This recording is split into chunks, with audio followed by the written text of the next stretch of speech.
This is Still a Part of Us, a podcast where moms and dads share the story of their child who was stillborn or who died in infancy. I'm Lee Red. And I'm Winter Red. And in this episode of Advice and Encouragement from a Lost Mom, we chat with Julie Card of Share Parents of Utah, whose son, Isaac, he died 2 days after his birth from non-immune fetal hydrops. And so we are looking so forward to talking to her. And in this episode, we talk with Julie about, first of all, her birth story and all the complications that involved her and her son, Isaac, and then also how she got involved in the Share Parents of Utah organization and what they do as an organization to help those who have lost. Yeah, we have benefited from Share Parents, and so we're grateful that Julie took the time to talk to us today and to share a little bit about what kind of the issues that kind of come up as she has sat in on many a group meeting, I guess, because we've sat in on those meetings. So we really hope you enjoy the episode. As a word of caution to our listeners, this discussion contains emotional triggers of stillbirth and infant loss. Please keep yourself emotionally and mentally healthy and seek help if needed. Hope this helps somebody out there. So October is Pregnancy and Infant Loss Awareness Month, and so we are doing a little bit of different content for this month, and I'm reaching out to some professionals basically to give us a little bit more insight into what we as parents are going through. And so without further ado, here is Julie.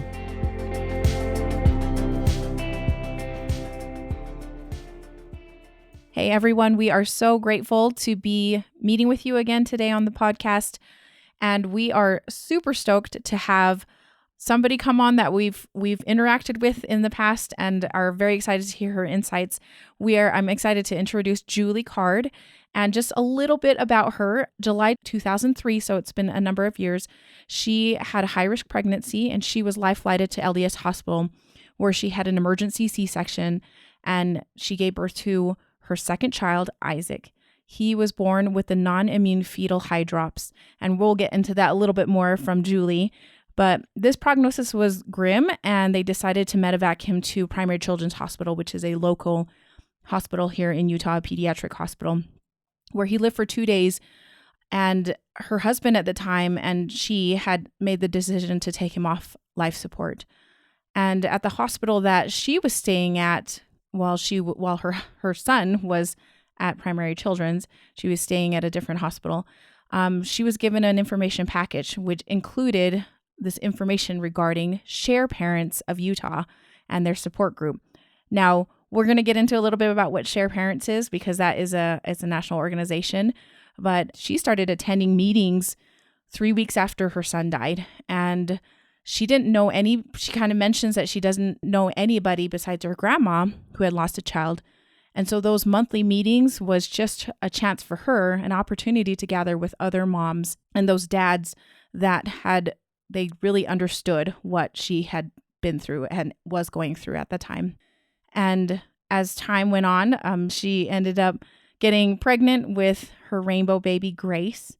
And then for the next number of years, it wasn't until the right time or season to, what she calls the right time and season to volunteer for Share. But as she got older, she decided that it was the best thing to do to honor her son.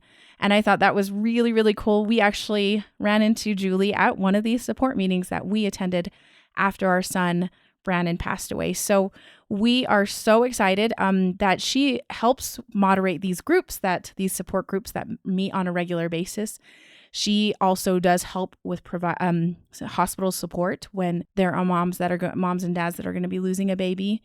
And she also serves as the vice president of Share Parents of Utah. So welcome, Julie. We are so excited to have you on today. Thank you very much. I'm very excited to be here.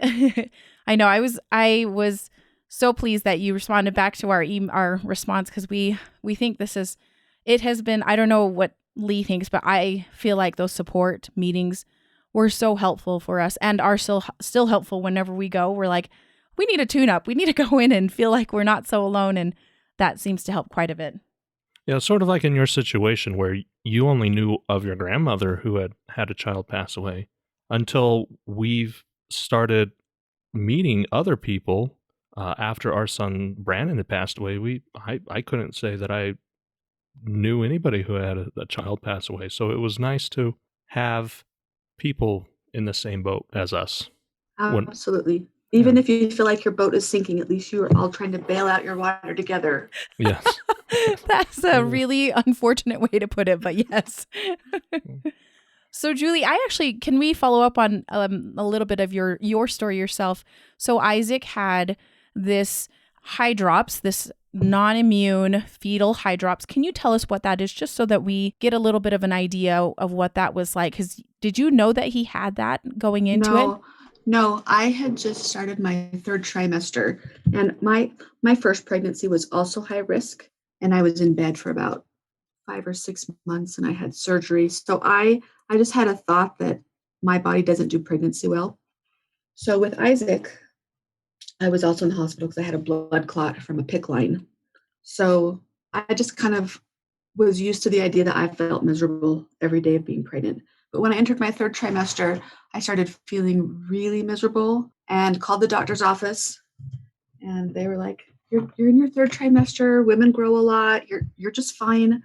And I remember in particular, my sister asked if I wanted to go to the hospital one day. We had met our out-of-pocket deductible. So I felt like anything after that was like, ooh, free care, right? But we were at a funeral or a funeral lunch, and I said, no, I don't want to go to the hospital now. And, I think a lot of parents have the what ifs. And I often think, if I would have gone that day, could something different have happened? But I didn't. So it was 6 days later that we had taken our first child to the movies, and I was really feeling sick, but I knew it didn't feel like my normal hyperemesis sick. So I said, well, let's go to the hospital.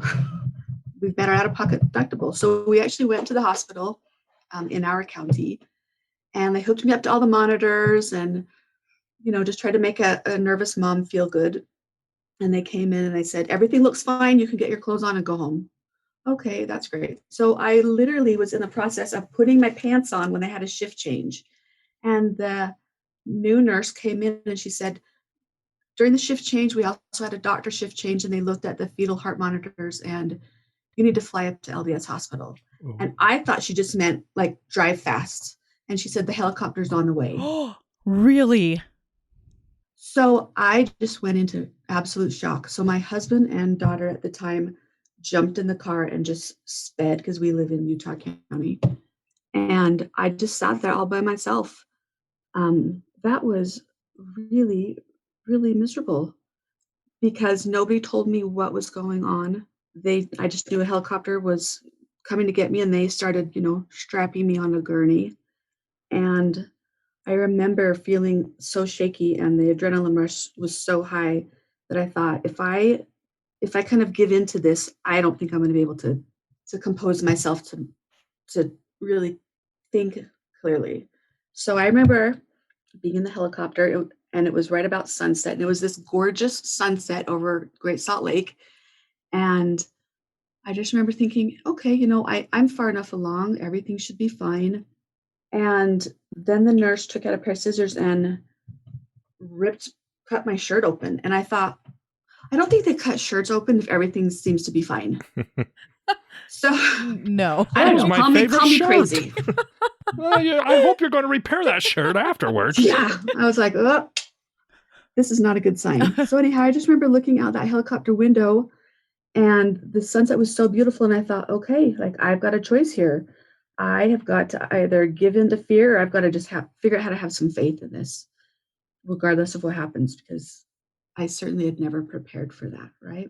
So we got to the hospital, and they prepped me for surgery, and my husband and my mom were going to come in, and then literally like right before they're going to place the epidural, somebody looked at my chart and said, she's on blood thinners for a blood clot.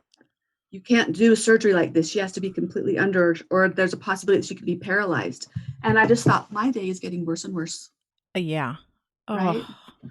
In a way, I look back and I think it's kind of a weird blessing, although I truly hate that word. But I was put under completely. I woke up came out from anesthesia fairly quick because I struggle with that a lot. And I just could hear sniffles around my bed. I was back in the room. And by then, my mom and dad had got there. My two best friends were there. My sister was there, my cousin. And I just heard the doctor say, Julie, you've got to wake up. Your son's going to die and you need to be able to say goodbye to him. And apparently the day really did just get worse. I came to completely, but I was obviously a bit medicated. And yeah, I don't think any life lessons can prepare you for that. Nope. Anyhow, they took him downstairs. They wheeled me in my operating bed or whatever to the NICU, and they already had the team from Primary Children's there. They had drained fluid from his lung. They didn't even know what was going on. They just said his heart had been pushed over too far left. So we had no clue. We'd gone through all the prenatal checkups. Everything looked great. So come to find out, he had something called non-immune fetal hydrops, which the short of it is your body does not process the fluids, the amniotic fluid well. And so you just start to get very swollen. And lots of times there might be an underlying problem, like maybe a lung issue or some type of heart anomaly. And we found out afterwards through an autopsy that he did have an extra lobe in his lung. So that's probably what contributed to it. So anyhow, they tried to drain fluid from his lungs, but then they punctured his lungs. So it was really like 2 days of serious hell, honestly. Can I say that? Yeah. Yeah. Because it is. It just was. So I was in one hospital, he was in another, and I was trying to not have a mental breakdown. And they would release me to go up and see him, but they wouldn't release me with any pain pills. And it just didn't even occur to us, hey, if we have an extra Lortab at home, let's bring this with so she could spend more time with her son. So I just had, this emergency C-section, and I'm sitting on a very uncomfortable chair in the NICU. And it got to the point where like my body was like, you need to go lay down. Like I'm in so much pain. Yeah. So then I would be taken back to the hospital, and my husband and my mom and dad and sister and brother-in-law stayed with my son. So it was the middle of the night and I couldn't sleep. I was by myself, and I called up to primaries, and they were going to give me a stats and tests. And I said, you know what? It's really great. Like we just got these labs back and his levels look to be rising. So I got off the phone thinking, okay, wow, like potentially this is a God miracle moment for me, And then about 25 minutes later, the phone rang, which, that's not good at 3 a.m., right? So it probably was a little later than that. And they just said, you need to get your husband, you need to come here quickly. So we went up there. They put us into a room called the hospice room, which I feel like they really should rename some of that stuff. And we just started hearing alarms go off, but it didn't even occur to me that that was for my son until a social worker came in, and she just said, they're still trying to revive him. He's had several heart attacks. And I was just pretty beside myself, probably in a lot of shock and awe. So we just ignored her and got up and walked down the hallway and saw all of these doctors working on him. And the one doctor just came out of the room and he just said, I'm sorry, but there's just nothing more we can do. It's hard to take your child off life support.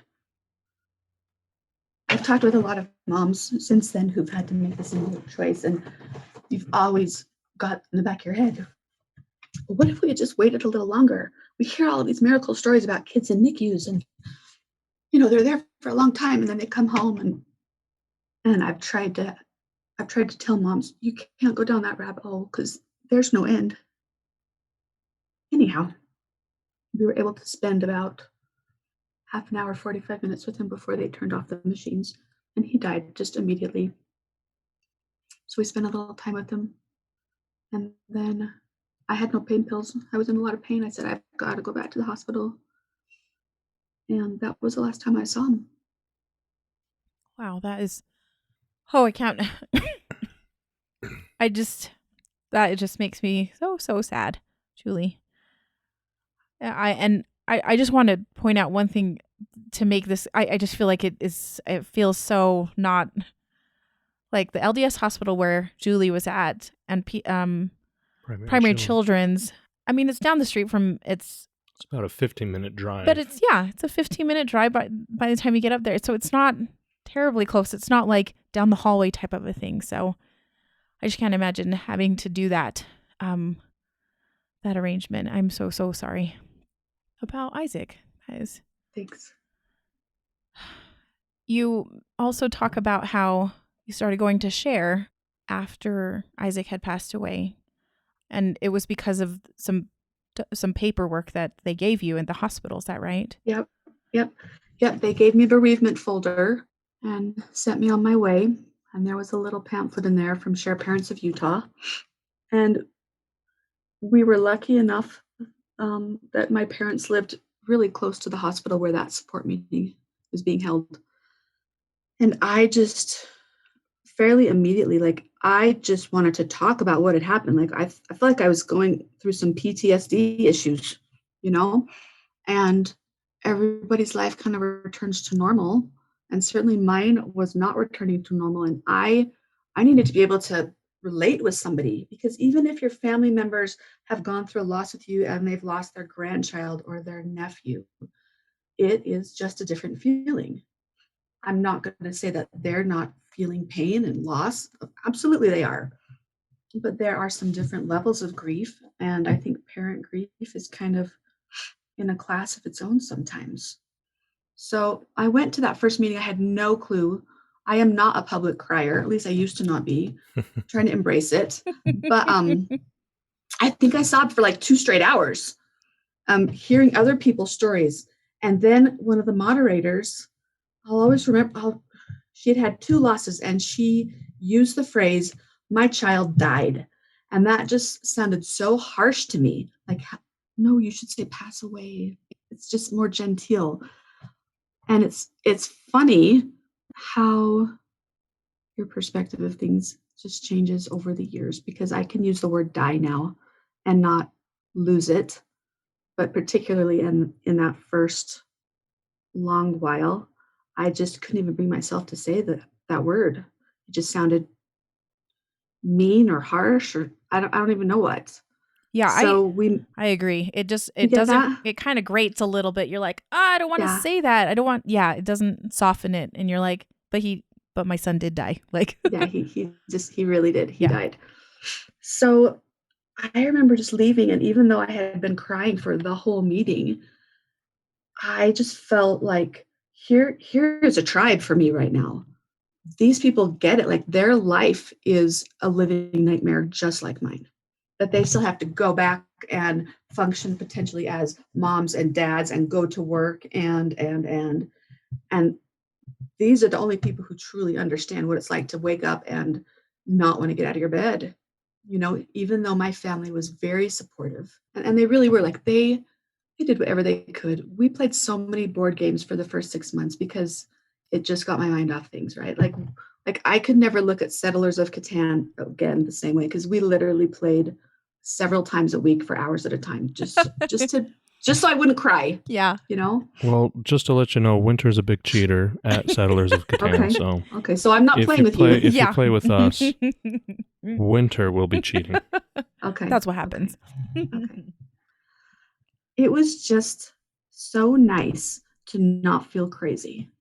It was so nice to have other moms who were a little bit farther along say to me, "Oh, that's completely normal. Oh, I've felt that too," or "Oh, I've done that too." Because I've just found through my service that a lot of moms feel like they are so up over end with turmoil that and the people in their lives are just kind of saying, I know that you lost your baby, but that these moms don't feel a lot of validation for how deep their grief goes. And for me, it was a lifesaver to be like, the rest of the world might not get it, but I know when I go to these meetings, or the very first walk I went to, all of these moms and dads here, they get it. So I might have been crazy, but I was in a sea of crazy, and so it made me feel a whole lot better. Yeah, it was normalized. It was fine. And I think that was our first experience easily, because we're like, oh my goodness, they get it. They understand that this sucks so bad, and there's no way to get around at how terrible it is. Yeah. Yeah. Our very first meeting there was, if I'm remembering correctly, we knew 2 other couples there. And it really was like, I didn't really know the other couples, but I knew that Winter knew the other couples. And I was like, there, like you said, there are people there that are, it's your new tribe. It's, this sucks, but it sucks for everybody here in this room. So it doesn't suck As Yeah. badly. as badly. Yeah, it does suck. And so you ended up attending those meetings for a bit, it sounds like. Yeah. And you ended up having your rainbow baby. How long ago after Isaac's birth was Grace born? He was born 17 months after. So, like a lot of moms who are pregnant with a rainbow baby, I probably just went from neurotic to crying like 10 times a day. I was so anxious. Oh, And even though I had this sense like, you know what, I think this one's going to be okay. No, I mean, you can't have the fairy tale blown out of the water and believe in fairy tales after that. Yeah. So yeah, she was born, and that was another horrible pregnancy. Let's and so add I'm to like, it. I was in bed. I had home health. I ended up with an amniotic fluid embolism to my brain during delivery. And I was like, that's like we're done. Like, I'm tapped out on trying to bring children into this world. Yeah. We're just done. Seriously. But she has really lived up to her name. Like, she has been just a wonderful child. She's like a unicorn of teenagers, honestly. That sounds amazing. Yeah, she really is. And I've just been really lucky. Like, my older child at the time was such a beautiful support. And yeah, it was divinely orchestrated, I guess, to have the kids I have. Now, does Grace know that she is your favorite? The other kids would tell her that, but I remind her that she needs to keep humble. And so then I'll be like, go and clean out the cat litter box or whatever. And it kind of keeps her grounded. Smart. Yeah. Yeah. Oh, I like it. I like it a lot. So, I did not know about share parents before we had our loss. So for those who may not know also, or maybe still very early in their loss, can you tell us what the purpose of Share Parents is as an organization and what you wanted to bring to it when you started volunteering? I would love to. So our direct mission statement is that our mission is to serve those touched by the death of a baby through pregnancy loss, stillbirth, or in the first few months of life. And everything that we try to do revolves around that. All of the resources that we try to provide for families, all of the little mementos we try to provide for families, all of the events that we try to organize, they're all just so that people hopefully feel supported. Like, we realize we can't take it away. We can't help people get through their grief quickly, because if that was the case, I would have been a millionaire, right? Like, it is just kind of a trudge through a lot of mud. But hopefully you feel like there are at least people next year that are like, I promise you, there is a light at the end of the tunnel, even though you cannot even see the end of the tunnel. Just kind of have a little faith that we're telling you it won't always feel this dark. Now, Julie, do you have your own personal mission, or are you pretty like falls in line like direct step with the Share Parents of Utah? Or are you I'm like, I would like to honor Isaac through this act of service? So funny enough, even though I didn't officially volunteer until 3 years ago, I would keep all of my handouts from all of the support meetings I went to. So I am involved in a religious organization that has a lot of women who are, it seems, always pregnant. But then when there would be losses, I would get a call from our leader that said, so-and-so had a loss, or I'd get a call from somebody else. Did you know so-and-so had a loss? So I would go down to my local copy shop and I would make copies of all of my handouts that I had kept from my meetings. And then I would show up at somebody's doorstep and be like, I would like to share this with you. So I was kind of like a share missionary on accident. Yeah. For a lot of years. Seriously, right? That's what you're doing. Yeah. So, and I'm not sure how to articulate this properly, but my youngest will be turning 16 in a month and a half. And a couple of years ago, I just thought, I've spent a lot of time sitting at soccer games or basketball games or encouraging my kids in their homework and their musical instruments. Not that I'm some great mom, but I just thought I've tried to put in time as a parent for these two children, but I've never really been able to put in time as a parent for my son who's not here. And for me, I thought, perhaps this is the way that I can parent him, for lack of a better word. I So love that's that. why I wanted to. I love that so much. I was going to say, it was actually at a Share Parents of Utah meeting where somebody brought up how to parent your child who has passed on. And Winter and I have actually had a discussion about that. And we've done fundraisers in his name and in his honor, and we've done this podcast in his honor. Absolutely. We've bought school supplies for our local school district or local schools, and just like you said, it's like I never would have thought, if it wasn't for somebody bringing it up in a meeting. Yeah, even though he has died and passed away, I still am his father, and we're still his parents, and we do need to parent. And how do you teach your kid to be a good person? By serving. So in his name we serve.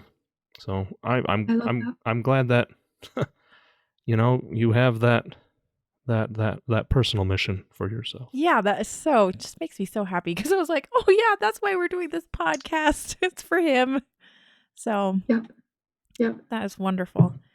Well, thank you very much. Julie, you mentioned that Share does a lot of different things to support. What are some of those things besides the support group meetings that you do? Because I know there's a lot of other things that kind of happen behind the scenes that we don't know about, because we've only interacted with Share at the support groups, and then on there were a couple of workshops we went to. So can you tell us a little bit more about that? And I know it's going to be different for everybody's local Share organization. Absolutely. But what do we do here in Utah? Well, we have, at least for our chapter, we have 6 monthly meetings. Some of them right now are on Zoom, some of them are in person. And like you mentioned, we have workshops. We have sibling grief workshops that are led by a professional counselor who actually is a lost dad himself, so he kind of gets it from a different angle. We have the couples workshops. We have Mother's Day activity. We have Father's Day activity. And then we also have a 24-hour support line. So if people are really feeling overwhelmed, or if family members have found out about a loss, but they have no clue what to do, then the hospitals lots of times will say, well, call these people. And then we can kind of walk them through, hey, have you thought about having us come in, talk to your family member, maybe consider this, consider this.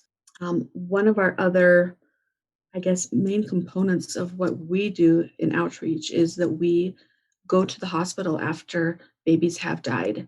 And the hospitals contact us after they've spoken with the parents, and we go in and we provide hand and foot molds.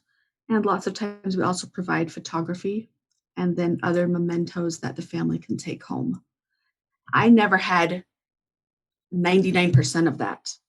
So I know that if you haven't been in that direct situation, it seems odd to people that we would want to try to come in and take photos and help you bathe your baby and dress your baby. But what a lot of research has found is that it's actually really cathartic.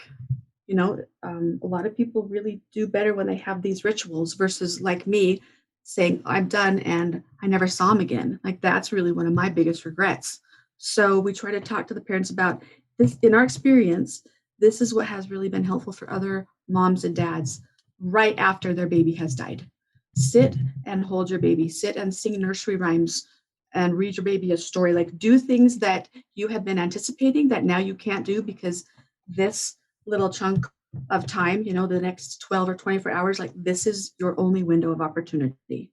And I would say for the most part, moms and dads will go along with us, maybe initially reluctantly, but I would say 99.9% of the time afterwards, they're like, in fact, one woman did say to me, I'm really glad that you forced me to da-da-da. And I thought, well, I've got to work on my approach, because I didn't feel like I was forcing, but we'll go with it, whatever.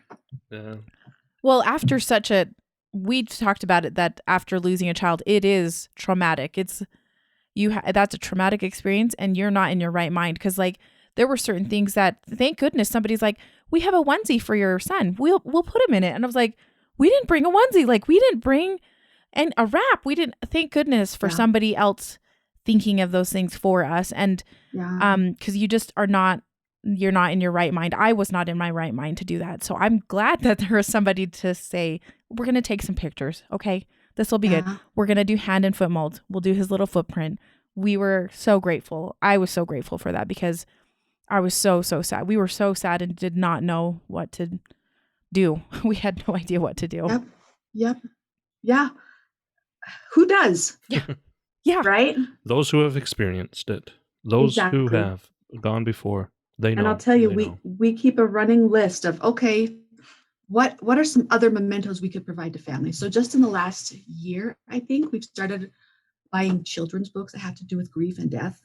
And we now give those out as well to family members who have little ones. And we try to give teddy bears for siblings and sibling blankets because, it's traumatic for kids as well. Yeah. So I think we're always trying to refine how we do what we do. I'm so grateful for it because, I am too. So it's neat what you guys do. It really, really is so great. And can I just say, I think one of the pinnacle moments of what we do, honestly, happens every October. And that is when we have the Walk of Remembrance and Hope. This year's our 25th walk. Even though we've been in the state of Utah for 35 years, we just didn't do the walk for the first while. And the very first walk I went to, it was so upsetting to me. I didn't want to go for years and years, but they moved the walk to the Peace Gardens. And when I went for the first time 4 years ago, I was so overcome with the feeling of, wow, I mean, I see my tribe at support group meetings, but to see 500 people here, I just thought it was really beautiful. I mean, it was emotional, but I feel like it was also really healing.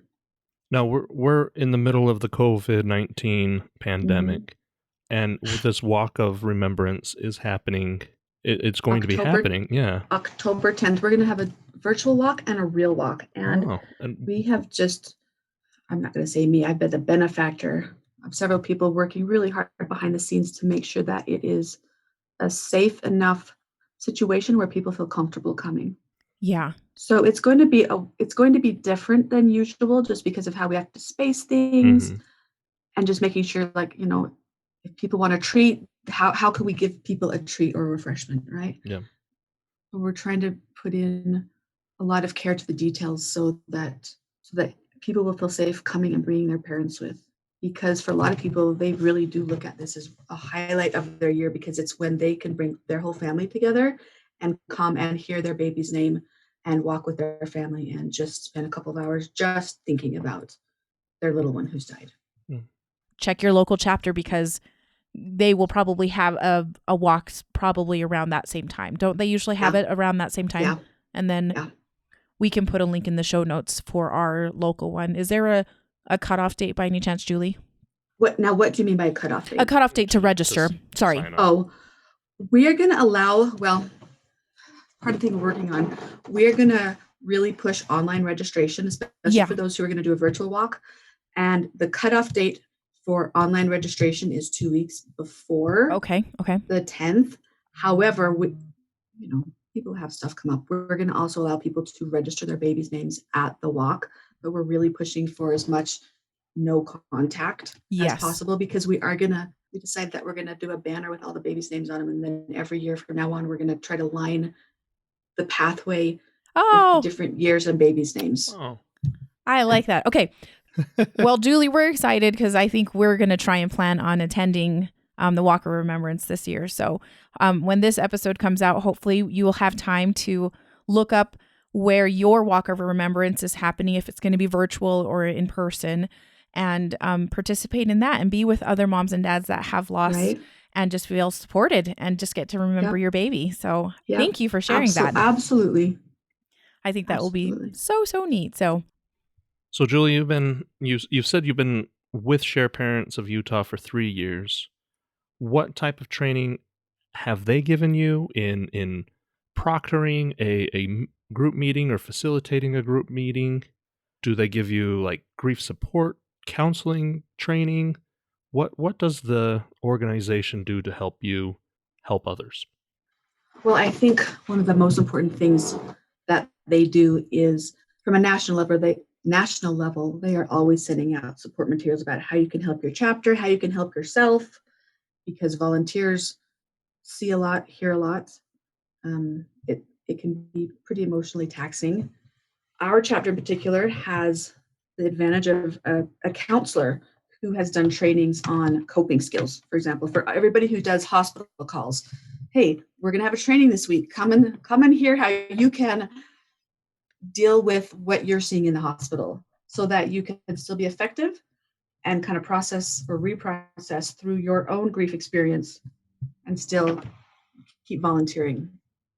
We have volunteer trainings quarterly, usually. And then we also just do we try to do a lot of interpersonal connection as far as like Marco Polos with one another. We have volunteer page specifically to kind of talk, to vent. Our goal is that when a companionship goes on a call, that afterwards somebody reaches out to them and says, do you want to talk about it? Is there anything you need to say? We have a leader of all of our meeting facilitators who tries to check in on people. How are you doing? How's the group going? What do we need to discuss? I think that the way we support our volunteers is kind of changing on a yearly basis because sometimes you just don't know what you don't know. Mm-hmm. Right? And the longer people volunteer, the more they might feel like, hey, have we thought about offering this resource to our volunteers? A couple of years ago, we had a large group of our volunteers go to national training in Denver for 3 days. And they were able to listen to clinicians, to professional counselors, get feedback for how we were running our group and how that worked, and maybe suggestions on things that we could change. And I think that there were probably 11 or 12 of our volunteers who went to Denver for that.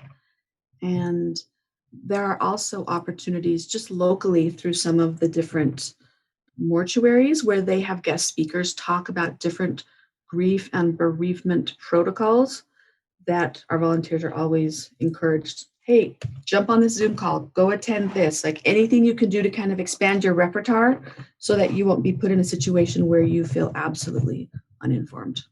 Yeah, that's great. Yeah, I was going to say, it sort of sounds like there's this nice, set but organic willingness to adapt and change and improve And learn. in that organization, in the organization of Share Parents of Utah. Yeah, that's where cool. it's not, this is the only way and we're going to stick to it no matter what, where they see, oh, there is improvement we can do in this area. Well, that's nice. Yeah. I hope so. Julie, you mentioned something about how you have seen that as people get more experience or have volunteered a little bit longer, that they are able to suggest changes and such. Is there, how long do some of your volunteers volunteer for? Because I know that the two facilitators we had started out with, they'd been doing it for years. It felt like several years. And I was like, good on them. Like, that is a commitment once a month to meet with our little group. And they were just, they had such good words for us. Like, it just was so helpful. And so I'm wondering, like, how long do people usually hang out and volunteer? I think it depends on in what capacity. I think that meeting facilitators tend to last longer because they don't have to go through some of the hospital experiences. Yeah. Although we really have a lot of crossover. Like, we really do have a lot of our hospital companionships that also have facilitated meetings. And I know the group that you guys went to, I think that she'd been doing meetings for 17 years. Yeah, I and think that so. is where she loved it. And I think we're going to keep her until she's 90. She's right? great. Like, she's yeah. just so full of love and goodness. And I know now she actually facilitates the grandparent meeting. Mhm. And everybody's in a different place as far as what they can give, right? We can't all dedicate 25 hours a week. Right. Because of our other responsibilities. So, gosh, right now, I would say that our facilitators have all been in for The most recent one is our meeting in Saratoga Springs, and that started in January. So we just added that, but our facilitators have really been around for several years. That's awesome. Yeah. This is some really seriously some great dedication and just the experience. Also, I mean, they've shared in this terrible experience too, and so we really have appreciated their words and their experience. So it's I do too, right? Because even if you have your own loss experience, it's nice to hear how other people are processing it or how they've kind of come through it and what their other side looks like to them. Even when the situations of how the death occurred can be so different, I still think that there's a lot of value in hearing each other's stories. yeah, I totally agree. And what type of topics do you talk about? Because you mentioned having these handouts, and we've gotten those handouts too. We have those handouts. What are some of the things that you guys try and bring up at each of these meetings? It seems like you usually have a monthly theme, Yeah. and then it's not. I just want to let everybody know that when you go to these meetings, it's not like the facilitators aren't sticking to like an agenda or anything. They open it up and tell you like, this is kind of the topic, but we can go in other directions if we need to. But what are the topics that we usually cover? Well, it depends on the time of year, because we like to talk about how a father is still a father, even if he doesn't have any living children, around Father's Day. In May or sometimes the end of April, we want to talk to moms about how Mother's Day can still be significant for them, even if they don't have a living child. And we also want to talk about holidays and how that can be difficult, how family expectations can be really difficult when people have decided, you've really been grieving for 6 months. I think that we need to move past this, right? What self-care really looks like, what grief and depression really look like, how to set our own expectations for what is reasonable in the throes of grief versus what maybe is an expectation that outside family or friends have that might not really work for us right now. But like you said, I think the last time I actually read from a handout it's probably been at least a year, because it kind of seems to be the case that when you come to a meeting, people come who are really supposed to be there and end up talking about things that are helpful for other members of the group. And honestly, like, my goal as a facilitator is just to sit back and drink my water and let everybody talk. And if there is a real spot that there's been no conversation for several minutes, then I might try to chirp in. But I think the best meetings are when the group members can just talk about, this is what I'm really going through because I'm in it right this second, versus me as a facilitator saying, well, 10 years ago, I can remember this. Like, I want to just be the quiet person. If I have to talk for the whole time, then I'm generally going to consider that was a pretty poor meeting because it's not for me. Yeah, we felt super supported by the people that came in. We're grateful that those people came when they did, because we heard some things that, because there was a few people that were just, I think, 2 months ahead of us, and that made a huge difference for us when they were just like, yeah, that first month's gonna suck, and we're like, okay, I can prepare for that. I can start thinking about it that way. So absolutely. People come who need to come when they need to come. Yeah, exactly. We had talked a little bit beforehand about a few things that we wanted to talk about, and you mentioned that there were some themes that were showing up at some of these meetings recently. One of the topics that I think has actually showed up in some of our interviews that we've had recently is losing a baby during this weird time of pandemic, right? We're in the middle of COVID, and it seems like it has just made it so much more difficult to process, I think. So can you tell us a little bit more about that, or what you've heard at some of these meetings? What are some of the things that have been brought up because of it? So, without getting into too much personal detail, there was a situation that happened a few months ago where mom and dad had a baby up in the NICU. And because of the precautions that the hospitals were taking, only one person could come at a time. So for the whole month that their baby was alive, mom and dad never got to be in the same room with the baby at the same time. And like, I left that meeting and I cried because I thought, this is already so emotionally heavy to think that your spouse, who's supposed to be like your number one support person, is sitting out in a hall Waiting. and, hey, we'll tag team and then you can go and see baby. Right. And that both parents can't be with baby when baby dies. I've been in hospital situations in the last 6 months where I was allowed to go in because a lot of hospitals will consider us essential workers, Yeah. but siblings can't go in. Oh, Parents can't go in. And like, that's when you need people the yeah. most. There have been a fair share of times in the last couple months, one in particular with a family who I've really become very close with, but years ago she had open heart surgery. So she's in a high risk category. I want to hug these people, right? If it feels appropriate. And even though it felt appropriate, I just was like, I please can't. consider yourself hugged, Yeah. but I can't. And that, yeah, it just adds an extra layer of grief, doesn't it?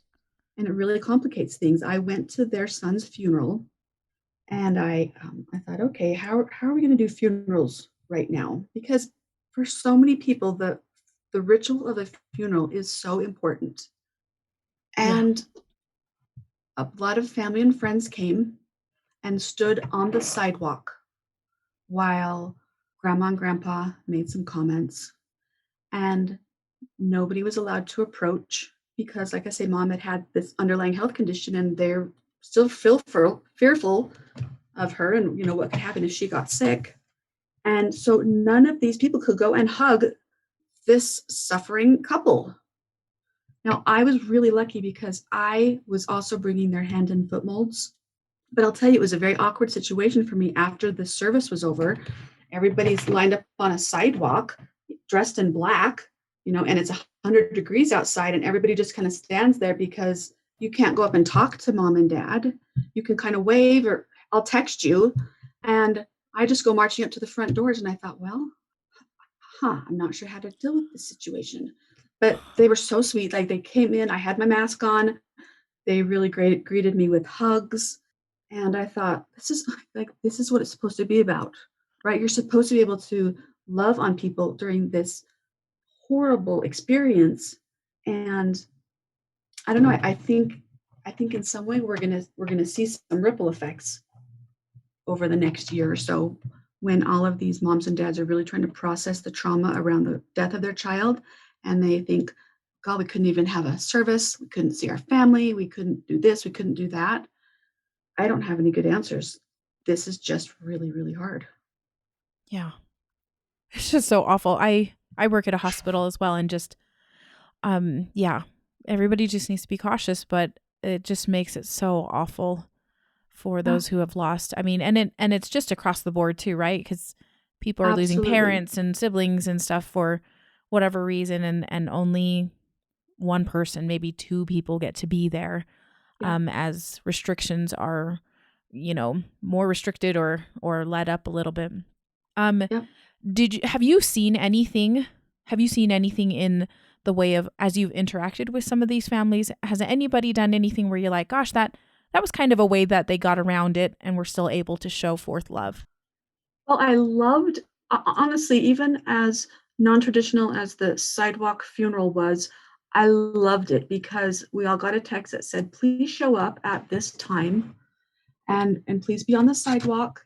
And we're going to be, baby had been cremated. We're going to be bringing baby home at around, I don't know, like 1 o'clock. So if you guys can all be there before 1 o'clock, this is the service that we're going to have that we'd love you to be there for, but unfortunately you're going to have to be from across the street.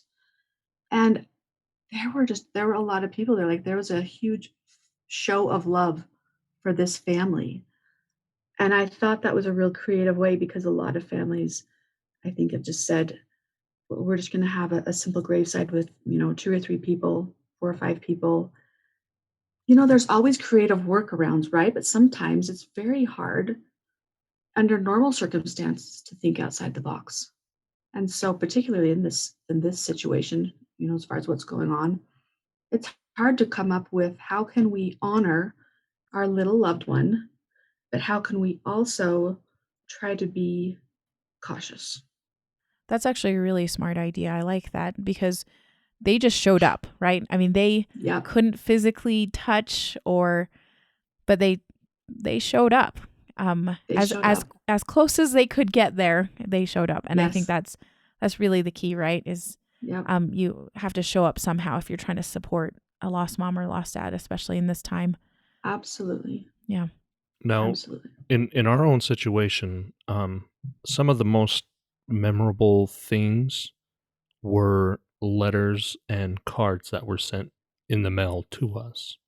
I remember one card in particular, and it was from an older couple in our neighborhood, and they just very wonderful couple, and they just wrote a nice letter and mailed it to us.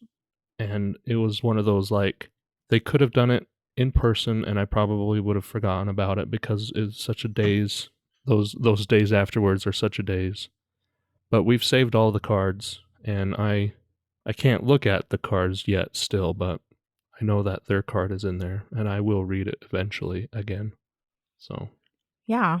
Yes, I agree. If you can send a note too, that Yeah. is something that somebody will Absolutely. read later too. yeah, And I think that that's totally normal. We're not prepared to unpack all of our grief in one sit down. Yeah. It's just too much. Yeah, it really is. Yep. We're still processing it. yeah. And You know what? I am too. I didn't think I was, but the more I volunteer, the more I thought, wow, this really does affect every part of your life for the rest of your life. Yeah. I get a text 2 weeks ago from one of my moms, and she's just so upset because a dear family member had sent her a long text reminding her of how good she has it and how she's going to see her child again, and how so many other people have it so much worse, and that she's really started becoming a victim. Now, granted, her child literally passed away 3.5 months ago, and that it's not healthy for her to be hanging out with these other lost moms that just drag her down, particularly. And then Aunt threw me under the bus, particularly the one whose loss was 17 years ago. How can that be helpful? And I thought, okay, well, my goal is to give hope, right? And I just said, I know you love this person, but there's nothing that you can say that will help them get it. It's just, there's nothing anybody could say. So, go with love. Just don't text me anymore. That's what I would have wanted to say. I would have said something different than love. Please. Got a on a handbasket. Right? I was dumbfounded by that one. Yeah. Oh, wow. Wow. Yeah, it's amazing what some people say because they just don't understand, and it's hard. They're just trying to help, right? They're just trying to help, I guess. Should we just finish up with one last question then about because I think Lee, do we want to do that, or how should we do this? I'm good with whatever you guys want. So on this podcast, I've mentioned many times before, Winter has such a great community around her, and Winter's proactive, and all the other mothers are proactive in finding each other and supporting each other. But I've commented, and a couple other fathers have commented, how they sort of are envious of the women and how easy it is to find a group. Is there anything specific that Share Parents of Utah, and this is going to be very misogynistic, is there anything special you guys do for guys? Because we're special, right? Yeah, you are. We're too you guys dumb. rule the world, don't you? I mean, We're too dumb to figure out how to support each other. What's so interesting? Like, we have talked about this ad nauseum probably for the last 8 months, because there are so many mementos that women will just love to have. But for lots of dads, they're like, I'm not really sentimental. I'm not really this. I'm not really that. Yeah, we have hand and foot molds, right? And we give dads lapel pins. We actually just, within the last month and a half, bought these really beautiful leather keychains to give to dads. I think it says always in my heart, something like that. Because as much as dads and moms grieve differently, it's still we've got to find a way to tap into dad's grief. And some dads just naturally are able to come to a meeting and share, right? But for most dads, I think, and I have no clue because I'm not a dad, but I think for a lot of dads, the benefit they get from coming to a meeting is to look around and be like, okay, so my wife is not crazy and our marriage is having these struggles, but wow, it sounds like all of these other grief couples are having the same struggles. Because men and women, I think, by nature of how we are wired, it's kind of a survival instinct of how we grieve. Like if men didn't compartmentalize their grief, think about what that would be like on a daily basis. Men are at work crying in their cubicle and, Joe's like, hey, bro, what's wrong, right? Whereas women, they can just say, just go to the bathroom. It's okay. Hug, hug, hug. And I don't know. I feel like we've got to do more, but it's hard when men have a hard time communicating. What I'd really love to see happen is I'd like to see a Share Parents of Utah support group on Facebook that is exclusively for men. And even if there's only a couple of members, well, if it helps those couple of members, then I'm going to call it a success. It's hard because I think when men open up their Pandora's box of grief, they don't like how that feels. And so they don't want to keep it open for too long. And that's how we struggle, I think, keeping a long-term connection with dads. Like it's easy in most cases to have a connection in the hospital with dad because he's in a really vulnerable situation.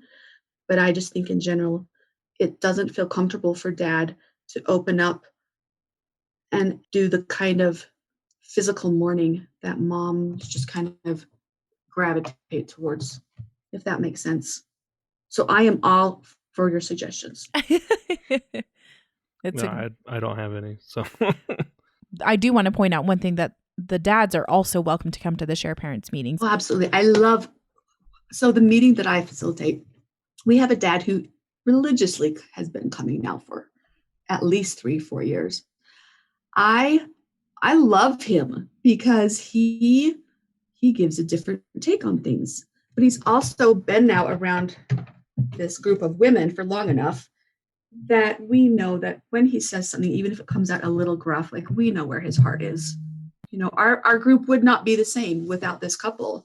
And there is another couple that I met several years ago, and they came to grief group religiously as well for a solid year. And she barely said a word. It was just too emotional for her. But he is a talker. And I've reached out to them a couple of occasions and said, hey, if I send you somebody's phone number, will you please have your husband text them? Because he just is a real verbal guy who can kind of connect on that level. And not all men feel comfortable doing that. I don't know. I think grief and loss is changing a lot in our culture as far as how we are able to normalize it versus 20, 30, 40, 50 years ago. And so I think the more we talk, the more we make it normal that, yep, this is what happened. This was horrible. This is why we need to talk about it. Then maybe more men will feel more comfortable sharing that part of them. Yeah, I think it just needs to be talked about. I think it's been fun. I don't know if that's a great word. It's been really interesting to watch Lee as he's interacted with other lost dads. And you can tell that he just clicks with them when he's on the interview, right? Because they are just like, yeah, this really crappy thing happened to the both of us. And so, they have just a moment to talk about it. And you can tell it's helpful, even if it's for a short time. Like you said, they don't want to open that Pandora's box up too long, but for just that short amount of time, he's able to relate to somebody and they're able to relate to him. So, I try to ask the dads, so are you feeling support? Because, moms are getting cookies and this and that, but dads are like, oh, I'm back at work. Well, how are you getting support? Well, I've got some coworkers and they'll just kind of be like, how you doing today? And I think for a man, like that's kind of code for, I just want you to know I'm thinking about you. I know you've been through a loss, blah, blah, blah. And they give the kind of look, and perhaps that's just appropriate for a workplace setting, right? Yeah. It doesn't open the box too much. Yeah, you barely can smell the cedar of the box. If you want, I will call you and I will check on you regularly and ask you how you're doing. I can't will do even that. answer. I can't even answer the phone for my mom. Well, then I'll I don't text. even know I'll make why. sure I text. Yeah, I don't even know why I have a phone. He really does not do very well in that. Well, Julie, this was such a good conversation, and I feel like gave us a little bit more of a view of what Share does. And we would encourage our listeners and those who are supporting Lost Moms and Dads to check out Share wherever you are located. I mean, I think the chapters here in Utah are very robust, and that's why we've attended, because we've really just enjoyed it. We enjoyed going to the couples activity. I went to the Mother's Day activity. I mean, we've just really enjoyed the interactions we've had, and it feels comforting to be with others who have lost. And we're looking forward to our first, like you mentioned, the walk of remembrance. Mm-hmm. We were not ready last year. We were like, no, thank you. So we're going to give it a try. So we encourage you all to check out Share. You can also support Share. They're always looking for donations and in different ways. Yeah, volunteers. There's lots of different ways to help if this is something that would be interesting for you. So, Julie, is there where can they find Share Parents of Utah? So we actually have a website, and it is called sputah.org. Okay. And I'll put a link in the show notes for that. And you can find spots where you can volunteer. You can find out about grief support meetings. You can sign up for the Walk of Remembrance and participate in a number of ways. And right. And we're also on Facebook. You know, there are, if I'm not mistaken, 27 states that have Share chapters. There might even be more than that. But I have a sister who doesn't live in state, and she has a friend who lost a baby in Texas. She says, "Could she join your group?" Of course she can join our group. Yeah, why not? Share Parents of Utah, of course. Like, yeah. We want people to feel like they have a home. Yeah, even though, you don't have to be in the state. So that feels great and inclusive. So thank you so much, Julie. Thank you so much for your time today. And we are looking forward to interacting with Share more in the future. Honestly, thank you guys so much. It was just a real privilege. Usually I feel like I'm on the other end asking all the questions. So consider yourself cyber hugged. I appreciate it very much. Yay. Well, thanks again, Julie. Yes, thank you so much, Julie. Of course. You guys have a good day. You too. Bye-bye. Bye-bye. We'd like to thank Julie for coming on the podcast and discussing what the organization that she is part of, Share Parents of Utah, does to help us. We're so very grateful. Thank you, Julie. Yeah, that was an excellent discussion. And we would highly encourage you to go check out your local chapter of Share. Unfortunately, they're not everywhere. But like Julie mentioned in the episode, that there are people in these organizations are fine if you come in and you're not part of that state or that area. So please reach out. There are resources for us. So, like she said, the Share Parents of Utah website is sputah.org. So check it out, and you can actually search for them on Facebook as well. And like Julie said, they're always happy to have people that join that group. That group that is not really a group that you want to join. So head on over to our website, stillapartofus.com. There you could find the show notes, including a full transcript of this interview and any resources that were mentioned. There you could sign up for a helpful email newsletter. There you could also learn how to become a patron and support the work it takes to produce this show. And lastly, there you could find out how to get in touch with us if you'd like to share your child's story on the show. The show was produced and edited by Winter and Lee Red. Thanks to Josh Woodward for letting us use his song, Vanishing Note. You can find him at joshwoodward.com. Lastly, subscribe to this podcast and share it with a friend that might need it, and tell them to subscribe. Why? Because people need to know that even though our children are no longer with us, they're still a part of us. Be not simply good, be good for something. Henry David Thoreau.